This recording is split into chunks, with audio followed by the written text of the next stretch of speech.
하나님 말씀은 에베소서 3장 1절입니다. 에베소서 3장 1절 마지막 절까지 봉독하겠습니다.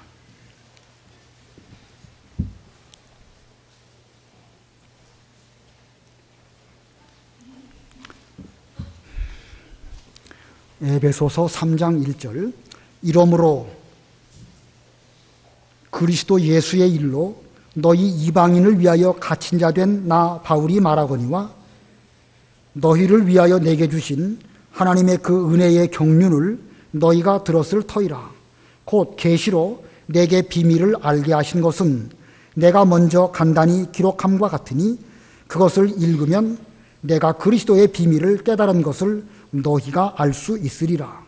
이제 그의 거룩한 사도들과 선지자들에게 성령으로 나타내신 것 같이 다른 세대에서는 사람의 아들들에게 알리지 아니하셨으니 이는 이방인들이 복음으로 말미암아 그리스도 예수 안에서 함께 상속자가 되고 함께 지체가 되고 함께 약속에 참여하는 자가 됨이라.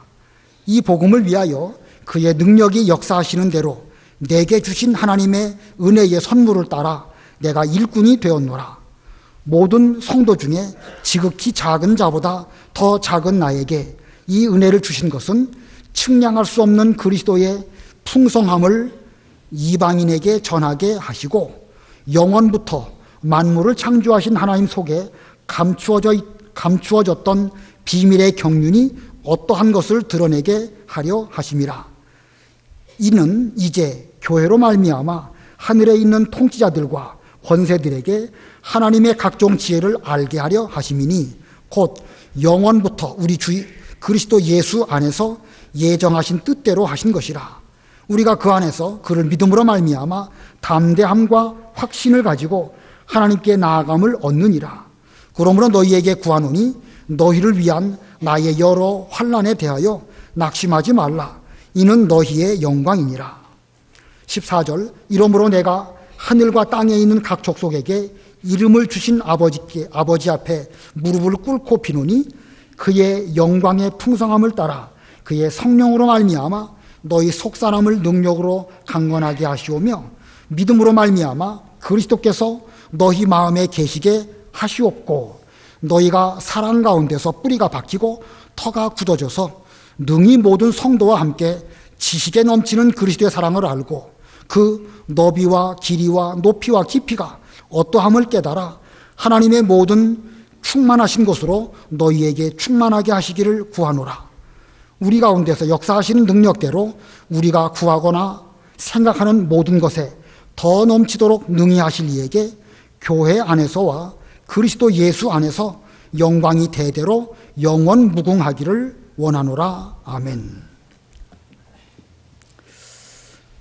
여기 2절을 보면 너희를 위하여 내게 주신 하나님의 그 은혜의 경륜을 너희가 들었을 터이라. 이 경륜이라는 말씀을 하면서 은혜의 경륜이라는 표현을 쓰고 있고 9절에도 보면 영원부터 만물을 창조하신 하나님 속에 감추어졌던 비밀의 경륜이 어떠한 것을 드러내게 하려 하심이라. 여기도 경륜을 말하면서 비밀의 경륜이라는 표현을 쓰고 있습니다. 이 경륜이라는 단어가 이 3장의 핵심 단어인데 이 교회를 말씀하시는 가운데 경륜을 말하고 있습니다. 그래서 오늘 제목은 교회와 경륜, 교회와 경륜이라는 뜻입니다. 제목입니다. 경륜이라는 단어는 계획이라는 뜻입니다. 그러나 아무 때나 경륜이라는 말을 계획이라는 말로 대체해서 쓰는 것이 아니라 특별히 하나님의 일, 특별히 하나님의 구원 계획에 대해서 경륜이라는 용어를 쓰는 것입니다. 이 세상을 다스리는 속에서 택한 자를 택하시고 그리고 교회를 세우시고 또 성도를 구원해 나아가는 이런 여러 가지 하나님의 구원 계획, 이것을 우리는 경륜이라고 합니다. 이 에베소서를 배우고 있는데 에베소서의 핵심적인 주제가 교회인데 1장에서는 성부, 성자, 성령 삼위 하나님 안에서 이미 교회가 있었다. 이 사실을 배웠고 2장에서는 성도에 대해서 배웠습니다. 하나님께서는 우리 택한 백성들을 한 사람 한 사람을 택하시고 부르셔서 이 교회의 일원으로 성부와 성자와 성령으로 구성된 이 교회의 일원으로 우리 성도들을 불러주셨는데, 이 부르심을 위하여 예수님께서 자신의 육체로 이방 사람들과 유대인 사이에 막힌 담을 허시고, 하나님과 우리 사이에 막힌 그 죄악의 담을 또한 허시고, 우리로 하여금 하나님께 나아감으로 점점 교회가 세워지게 되고, 하나님께서 거하실 처소로 이 교회가 부흥하며 만들어지게 될 것을 2장에서 배웠습니다. 그렇게 3장에서는 그렇다고 하면 이 하나님의 구원 계획, 곧 경륜은 어떻게 이루어지고, 이 경륜이 이루어질 때 교회는 또 어떻게 세워지고, 우리 교회 성도로서 이 경륜을 이루어드리기 위해서 우리는 무엇을 해야 될 것인가, 이런 면을 3장에서 말씀하고 있습니다. 자, 이 경륜의 특징이 무엇일까? 먼저 9절 한번 읽어보세요. 9절. 9절. 영원부터 만물을 창조하신 하나님 속에 감추어졌던 비밀의 경륜이 어떠한 것을 드러내게 하려 하심이라. 예, 이 경륜의 특징을 간단하게 말하면 영원 전부터 감추어진 비밀이다. 이게 경륜의 특징입니다. 영원 전부터 감추어진 비밀이다. 저기 영원 전부터 감추어진 비밀, 여기에는요, 이 경륜의 특징을 두 가지로 우리에게 또 설명할 수가 있습니다. 경륜의 특징 두 가지로 설명한다고 하면, 영원 전부터 감춰졌다라는 말은 이 계획은 영원 전에 하나님 안에서 세워졌고, 그 세워진 그 계획은 지금까지도 조금도 수정되거나 뭐 어떻게 변경되거나 그러지 않고 여전히 이루어지고 있습니다. 그러므로 이 경륜의 첫 번째 특징은 변하지 않고 반드시 성취된다는 것입니다. 예, 하나님의 경륜의 특징, 아까 특징을 영원 전부터 감춰진 비밀이다 이렇게 말했는데, 그걸 좀 설명한다면 하나님의 경륜은 변하지 않고 반드시 성취된다. 시대 상황에 따라서 흔들린다든지 수정된다든지 보완된다든지 뭐가 부족하다든지 그렇지 않습니다. 하나님의 이 경륜은 예정 가운데서 이미 창세 전에 완벽하게 세워졌고, 뭐 어떤 유력한 사람이 등장해서 이 경륜을 반대하거나 더 잘 해보려고 한다든지 그럴 수 없습니다. 하나님의 경륜은 왔다 갔다 하는 것이 아닙니다. 그러므로 성도와 이 교회는 하나님의 경륜을 그대로 받고 그대로 순종할 뿐입니다. 또 하나의 특징은요, 여기 감추어진 비밀이라고 그랬죠? 감추어진 비밀이다. 하나님의 경륜은 우리 사람의 지혜로 완전하게 다 알 수 없습니다. 그러나 비밀이라고 해서 완전히 감추어지고 아무도 캄캄하게 모르는 이렇게 되는 것이냐? 그렇지 않습니다. 하나님의 경륜은 비밀이지만 하나님의 종들을 통하여 계시하십니다. 예, 하나님의 경륜 비밀입니다. 알 수 없습니다. 그러나 비밀이라고 해서 그냥 캄캄하게 감춰져 있는 것이 아니라 종들을 세우시고 그 종들에게 깨닫게 해주시고 그 깨달은 대로 하나하나 그 계시를 그 경륜을 이루어가게 하시는 것입니다. 예를 들면 이스라엘 민족이 애굽에 400년 동안 종살이를 했습니다. 하나님의 경륜이 무엇일지 종살이하는 그들도 잘 몰랐습니다. 야곱 때에 내려갔고 요셉에 의해 가지고 흉년을 피하기 위해서 가기는 갔지만 뭐 어느 정도는 알 수 있겠죠. 어느 정도는 알 수 있지만 하나님의 비밀의 경륜을 사람의 지혜로 완전하게 다 알 수 없었습니다. 그런데 그들이 400년 세월을 잘 보내는 가운데 정하신 때가 되어서 하나님의 종 모세를 통해서 그 비밀을 계시하셨습니다. 내가 너로 바로 왕에게 가가지고 하나님의 택한 백성들을 이끌어내서 가나안 땅으로 가게 하겠다. 이 모세로 하여금 그 비밀의 경륜을 알게 하셨습니다. 그래서 계시를 받은 모세는 그 경륜을 이루기 위해서 일평생 헌신하였습니다. 이것은 모세뿐만 아니라 어느 시대든지 마찬가지입니다.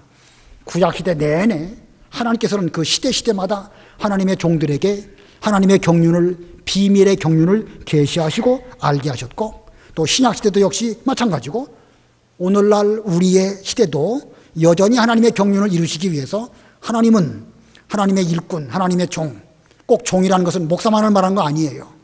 그 시대에 꼭 필요한 사람을 세우시고 택하셔서 작으면 작은 대로, 크면 큰 대로 그 비밀을 깨닫게 하시고 또 깨달은 그 사람으로 하여금 일하게 하셔서 하나님의 경륜을 이렇게 이루어 가시는 것입니다. 자, 경륜, 영원 전부터 감춰져 있는 비밀이다. 거기에는 두 가지 의미가 내포되어져 있는데, 하나님의 경륜은 왔다 갔다 변하지 아니하고 반드시 성취된다.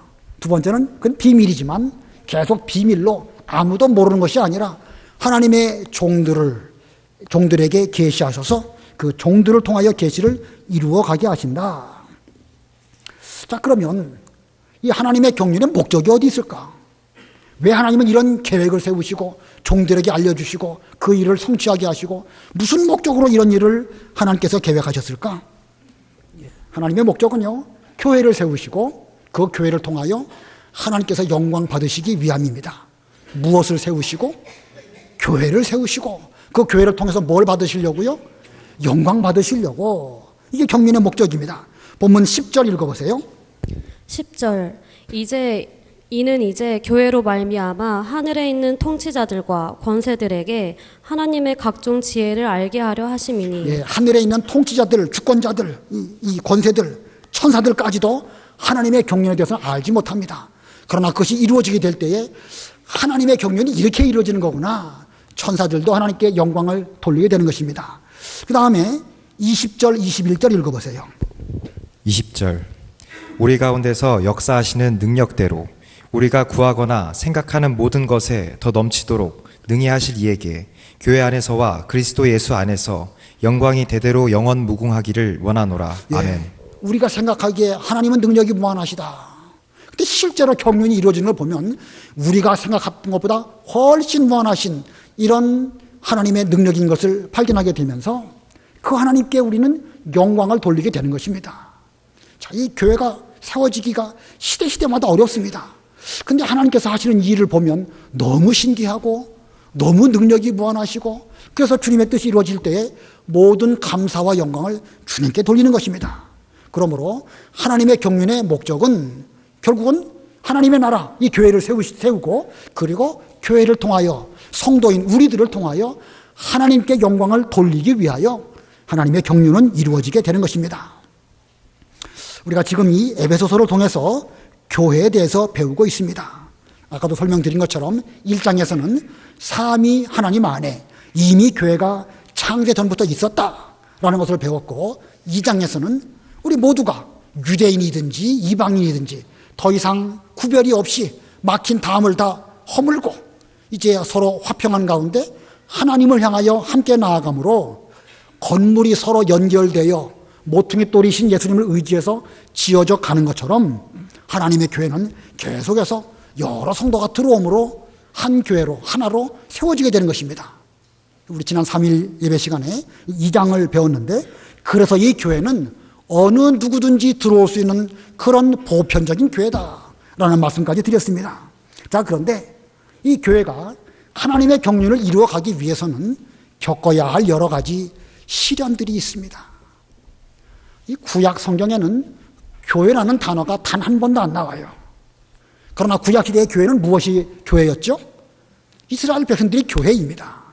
신약 시대에 예수님께서 마태복음에서 베드로가 깨달은 그 진리 위에 내 교회를 세우시겠다 이렇게 말씀하심으로 이 기록상으로 의하면 예수님께서 제일 먼저 교회라는 용어를 사용하셨는데, 이제 7 집사 가운데 한 사람인 스데반이 사도행전 7장에서 이 구약의 역사를 쭉 말하면서 구약의 이스라엘이야말로 교회다 그러면서 그 교회를 무슨 교회라고 표현하고 있죠? 광야교회. 예, 구약시대의 이스라엘 백성들 광야교회라는 거예요. 거기서 말하는 광야교회라는 의미가 뭐겠습니까? 어려운 가운데에서 한 걸음 한 걸음 구름 기둥과 불 기둥의 인도를 따라서 시대 속에서 여러 가지 일들을 겪으면서 나가는 그 이스라엘 백성들을 광야교회라고 불렀습니다. 자, 구약시대의 이스라엘 백성들만 광야교회가 아닙니다. 신약시대에도 우리가 경륜을 이루어 하나님께 영광을 돌리기 위해서는 우리에게는 끊임없는 어려움이 오게 됩니다. 이런 가운데서 우리는 이 고난을 잘 이기면서 이 비밀의 계획을 하나씩 이루어 드리면서 나아간다고 하면 우리 하나님의 교회는 점점 세워지게 되는 것이고, 그 사건으로 인해서 하나님께 영광이 돌아가게 됩니다. 자, 뭐 어떤 어려운 일을 만났다. 참 어려운 일을 만나면 죽을 지경이죠. 우리 인간의 힘으로는 불가능해 보입니다. 그러나 그때 기도드리면 하나님의 계시를 우리에게 알게 해주시고 알게 해주신 그 계시대로 우리가 순종하고 노력하면 하나님의 뜻이 이루어지고 하나님의 교회가 세워지게 됩니다. 그러면 하나님께 영광 돌려드리고, 그러면 또 하나님은 그 교회를 또 다른 단계로 인도하십니다.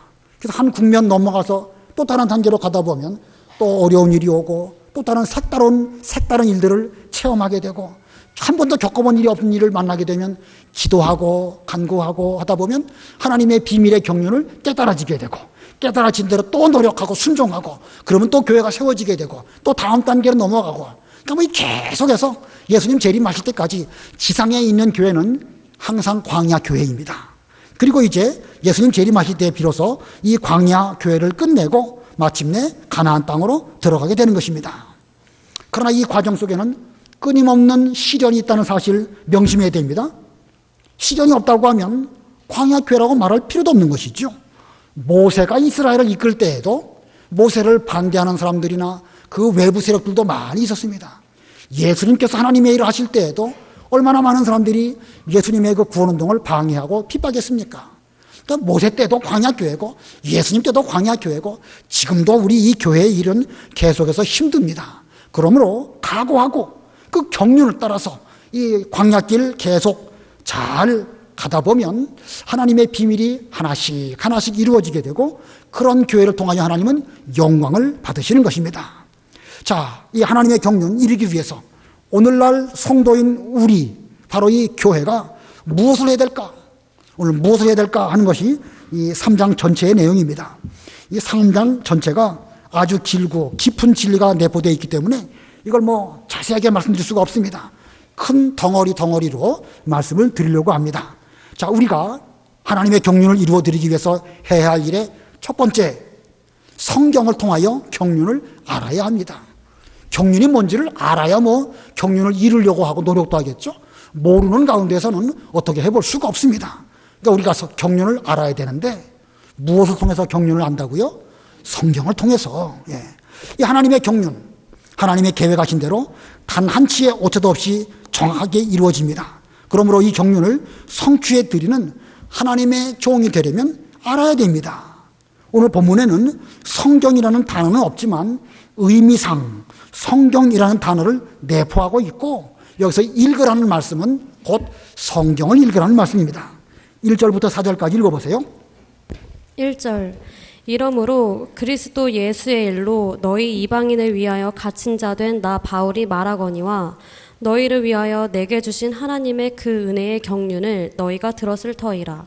곧 계시로 내게 비밀을 알게 하신 것은 내가 먼저 간단히 기록한과 같으니 그것을 읽으면 내가 그리스도의 비밀을 깨달은 것을 너희가 알 수 있으리라. 예, 2절에 너희를 위하여 내게 주신, 사도 바울에게 주신 하나님의 은혜의 경륜.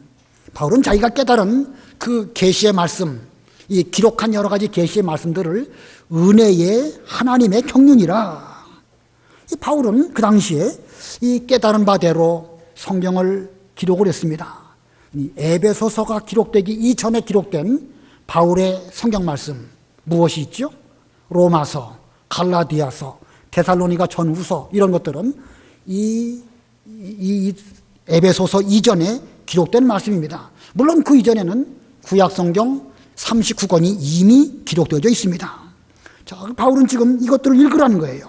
그래서 4절에 그것을 읽으면 바울이 기록한 말씀이든지 혹은 구약 성경에 선지자들이 기록한 하나님의 말씀을 읽게 된다고 하면 내가 그리스도의 비밀을 깨달은 것을 너희가 알 수 있으리라. 바울 사도에게 알게 하신 이 은혜의 경륜을 너희 에베소 교회 성도들도 잘 읽어라. 그렇게 한다고 하면 너희도 그 경륜을 깨닫게 될 것이다. 자, 읽는 것이 중요합니다. 2주 전에도 설명드렸죠. 요한계시록 그 5장, 읽는 자와 듣는 자들과 그 가운데 기록된 것을 지키는 자들이 복이 있다고 그랬습니다. 우리는 읽어야 됩니다. 읽으면 하나님의 비밀의 계시를 우리도 알 수 있습니다. 근데 읽을 때에 주의할 것이 있어요. 뭘 주의할 것이냐?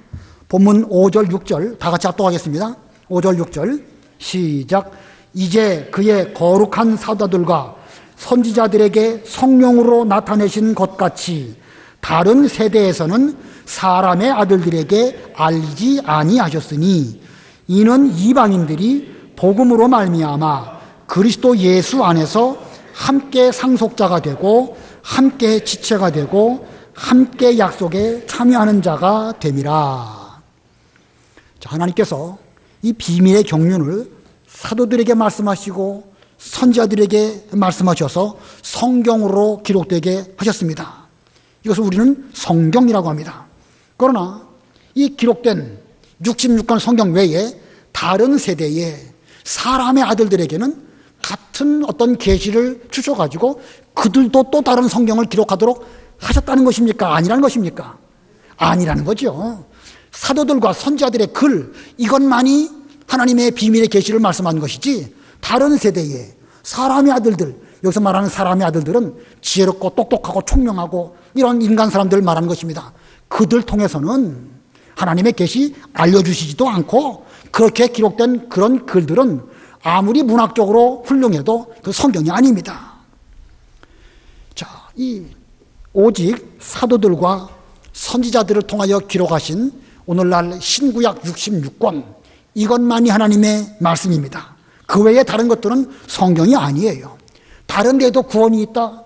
이건 말도 안 되는 이야기입니다. 이 말씀에 어긋나는 것입니다. 자, 하나님의 경륜은 성경 66권 외에는 다른 것이 없습니다. 이것 외에 새로운 계시, 새로운 성경, 우리나라의 단군 신화 혹은 그 그리스 사람들의 올림푸스 신화, 이런 것들도 그들 나름대로 잘 지키면 거기도 구원이 있다라고 말하는 엉뚱한 사람들의 말은 이 성경 말씀에 맞지 않은 것입니다. 자, 따라서 우리는 기록된 계시, 기록된 성경, 신구약 66권을 읽고 깨닫고 거기에서 하나님의 비밀의 경륜을 아는 것이 중요한 것입니다. 만약에 이 성경 말씀에 더하거나 빼면 상당히 위험한 징벌이 그에게 임합니다. 계시록 22장에 보면 만일 누구든지 기록된 성경보다 더하게 되면 이 성경에 기록된 재앙을 그들에게 더할 것이다. 그러시면서 또 만일 누구든지 기록된 성경에서 어떤 말씀을 제하여 버린다고 하면 이 성경에 기록된 생명나무와 거룩한 성에 참여하면서 그 사람을 제하여 버릴 것이다. 절대로 1.1핵이라도 더하지도 말고 빼지도 말고 이 말씀 그대로 읽고 거기에서 오늘날 우리에게 필요한 영의 양식을 삼으라는 것입니다. 자, 그러면 왜 하나님께서는 66권 외에는 별도의 경륜을, 비밀의 계시를 허락하시지 아니하셨을까? 왜 다른 세대의 사람의 아들들에게는 새로운 성경을 주시지 않았을까요? 여기 6절에 그 해답이 있는데 6절 다 같이 다시 한번 합동하겠습니다. 6절 시작. 이는 이방인들이 복음으로 말미암아 그리스도 예수 안에서 함께 상속자가 되고 함께 지체가 되고 함께 약속에 참여하는 자가 됨이라. 이게 뭘 강조하고 있죠? 이방인들도 유대인과 같이 함께 똑같은 복을 받게 하시려고 같은 성경을 주셨다는 거예요. 유대인들이 그리스도 예수님 안에서 아브라함이든지 다윗이든지 예수님을 믿고 그들은 상속자가 되었고 지체가 되었고 약속에 참여했습니다. 그러면 오늘날 이방인들은 별도의 어떤 것을 믿고 또 우리도 그 상속자가 되고 지체가 되는 것입니까? 아닙니다. 구약시대의 아브라함이나 다윗이나 그 외에 여러 훌륭한 하나님의 사람들이 그 성경 통해 가지고 은혜 받고 신앙생활 잘해 가지고 상속자가 되고 지체가 되고 하나님 약속에 참여한 것처럼 신약시대인 이방인인 우리들에게도 똑같이 예수님 안에서 그 말씀 통해 가지고 믿을 때에 우리도 저들과 같이 우리도 그 유대인들이나 구약시대의 이스라엘의 훌륭한 인물들과 같이 함께 상속자가 되고 함께 지체가 되고 함께 약속에 참여하는 자가 된다. 자, 그러니까 이 신약시대에 하나님의 이 비밀의 경륜이 이루어진 이 시점에서 볼 때에 유대인과 이방인 차별이 있습니까? 없습니까?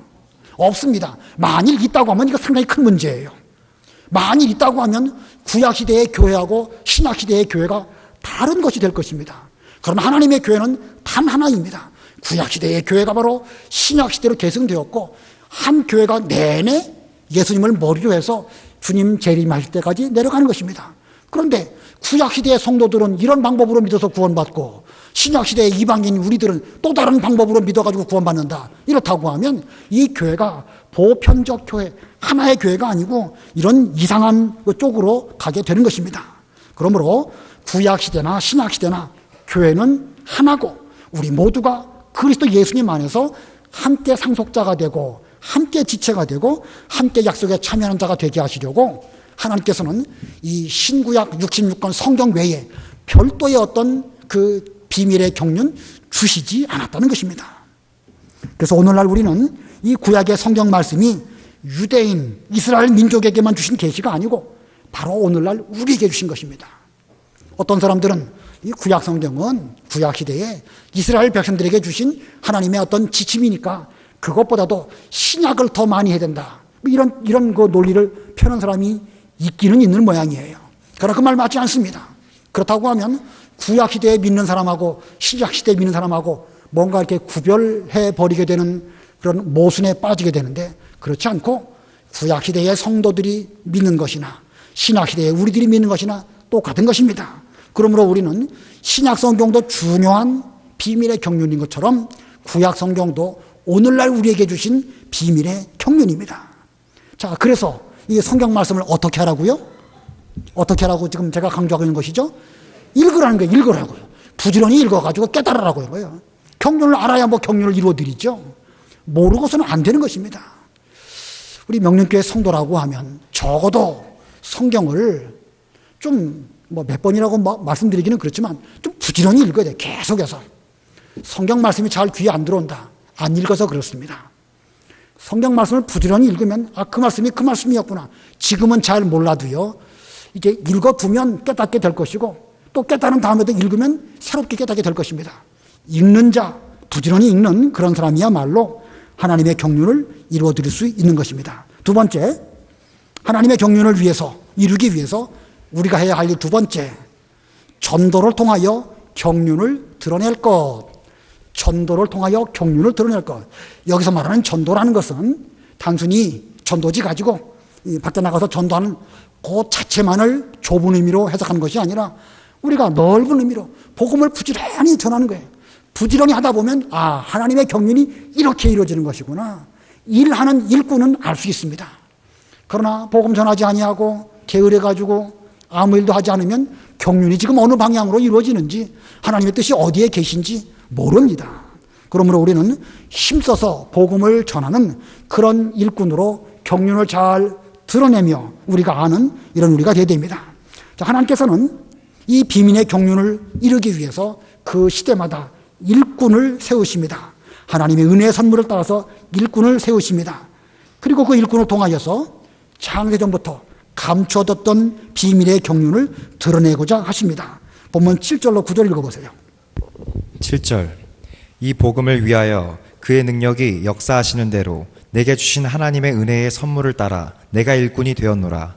모든 성도 중에 지극히 작은 자보다 더 작은 나에게 이 은혜를 주신 것은 측량할 수 없는 그리스도의 풍성함을 이방인에게 전하게 하시고 영원부터 만물을 창조하신 하나님 속에 감추어졌던 비밀의 경륜이 어떠한 것을 드러내게 하려 하심이라. 예, 여기 7절에서는 하나님이 나를 불러서 일꾼 되게 하셨다.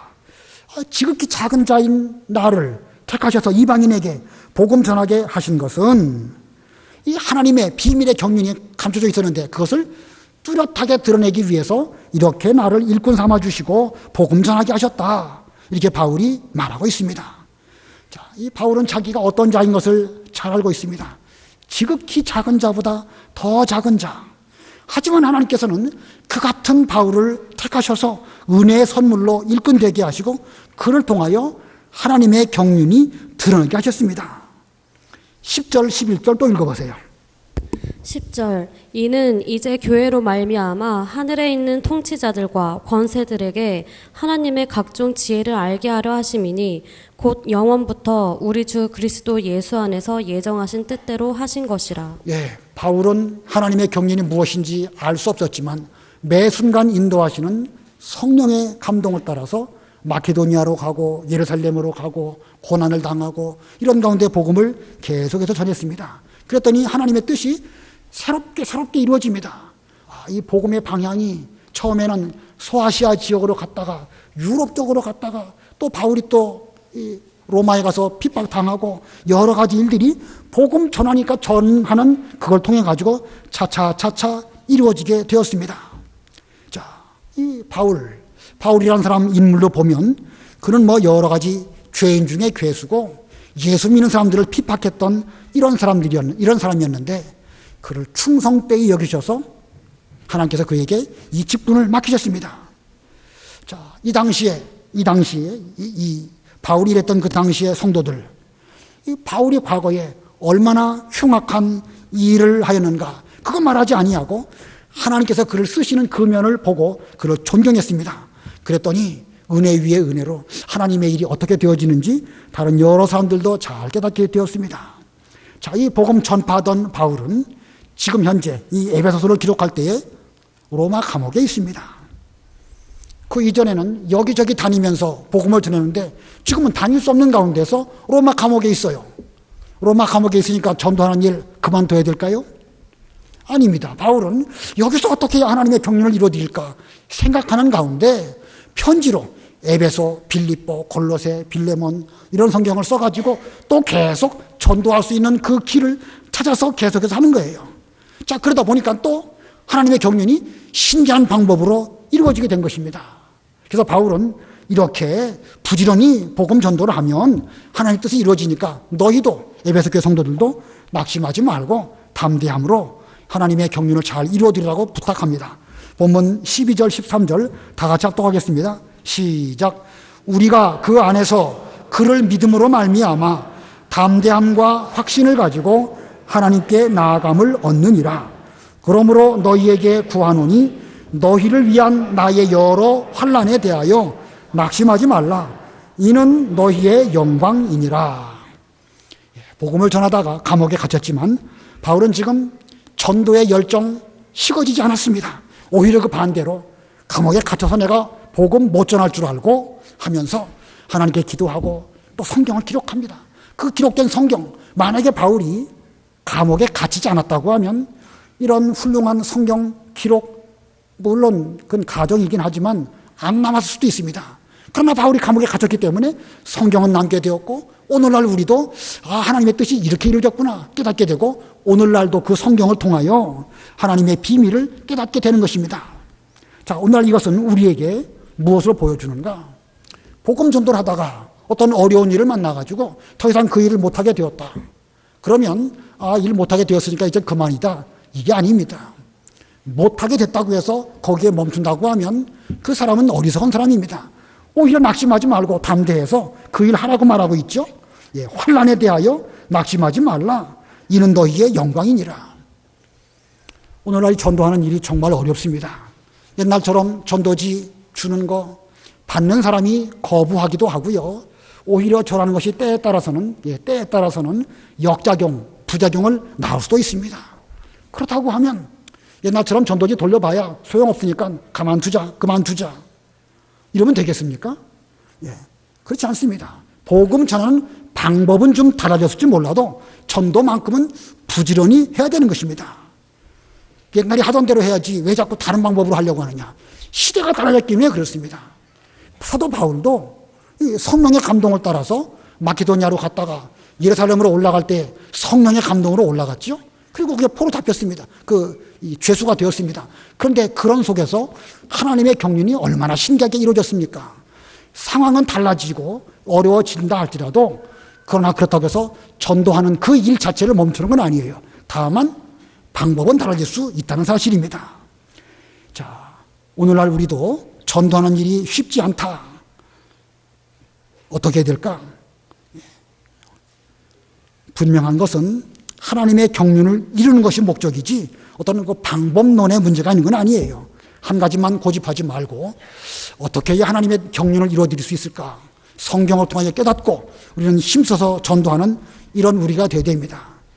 기독교 역사적으로 전도가 쉬웠던 때는 단 한 번도 없습니다. 그러나 어떤 환난도 복음 전도를 가로막지는 못했습니다. 그러므로 오늘날 우리도 낙심하지 말고 어떻게 해야 복음을 전할 수 있을까? 어떻게 해야 하나님의 경륜을 드러낼 수 있을까? 일하는 그 사람만이 그 일을 할 수 있고 일하는 그 사람만이 그 비밀을 깨달을 수 있는 것입니다. 그다음에 세 번째로 어떻게 해야 하나님의 경륜을 이루어드릴 수 있을까? 세 번째는요, 경륜을 이루기 위하여 기도할 것입니다. 기도할 것. 지금 로마 옥중에 갇혀 있는 사도 바울, 그 경륜을 이루어드리기 위해서 하나님 앞에 무릎을 꿇고 기도합니다. 그 기도의 내용이 무엇일까? 14절로 19절 읽어보세요. 14절로 19절. 14절.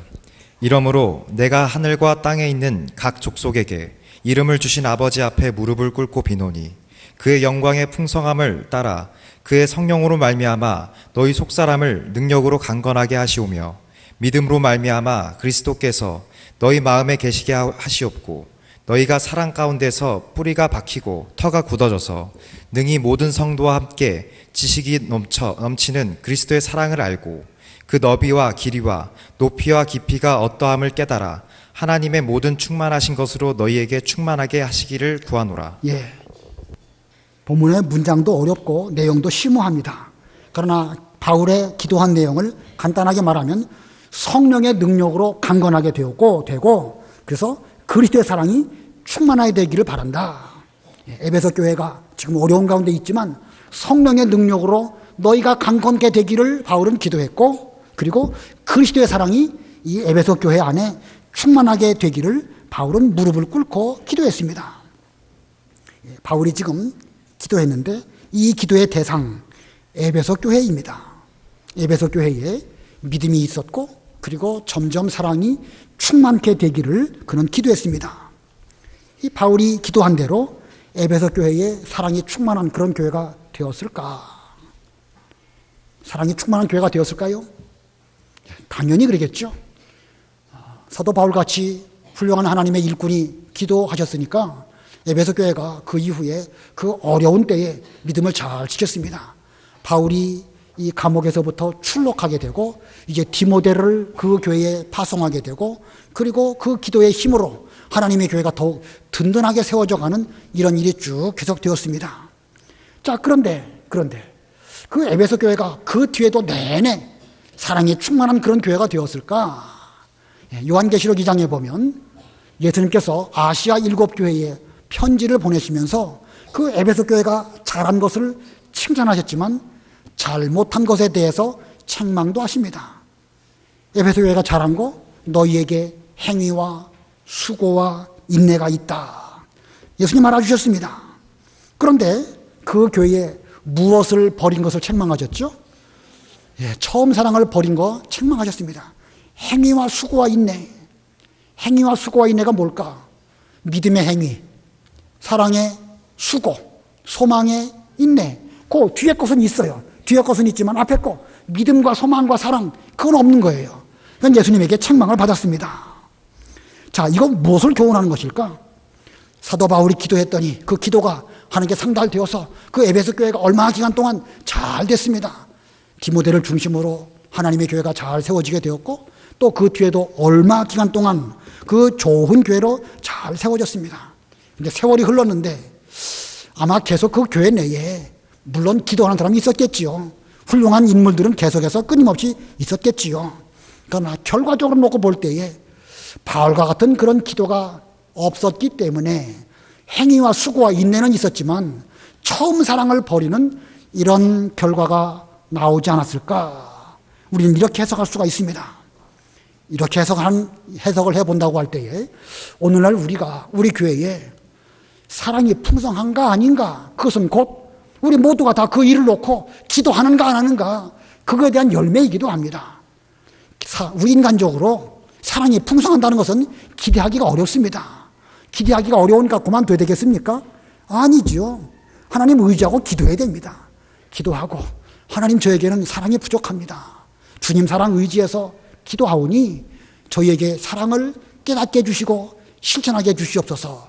우리가 이렇게 기도한다고 하면 부족한 우리지만 우리도 그와 같은 사랑 실천할 수 있습니다. 그러니까 우리도 이 본문이 우리에게 교훈한 걸 생각해 볼 때 기도해야 됩니다. 기도. 바울이 기도했을 때 에베소 교회는 좋은 교회가 되었습니다. 그러나 시간이 흘러서 사랑이 식어진 것은 그만큼 기도도 식어진 결과라고 생각을 해보면서 오늘날 우리 교회가 잎사귀만 무성한 그런 교회가 되지 않도록 하기 위해서 먼저 기도하고 그리고 사랑하는 이런 우리가 되어야 되겠습니다. 자, 마지막 20절로 21절 우리 다 같이 합독하겠습니다. 20절로 21절 시작. 우리 가운데서 역사하시는 능력대로 우리가 구하거나 생각하는 모든 것에 더 넘치도록 능히 하실 이에게 교회 안에서와 그리스도 예수 안에서 영광이 대대로 영원 무궁하기를 원하노라. 아멘. 하나님의 은혜의 경륜 가운데에서 교회를 세우시고 그 교회를 통하여 하나님 영광 받으시려고 창세 전에 이렇게 경륜 가운데에서 하나님의 일을 하십니다. 오늘날 우리 모두에게 반드시 하나님의 경륜이 있으십니다. 무슨 목적으로 나를 여기에 부르셨을까? 내게 하라고 하시는 그 말씀이 무엇일까? 우리는 그 경륜대로 하나님의 교회를 잘 세워나가서 이 교회를 통하여 하나님 영광 돌려드리고 우리도 하나님 기뻐하시는 가운데 함께 그 기쁨에 참여하는 우리 모두가 다 되시기를 바랍니다. 기도하겠습니다.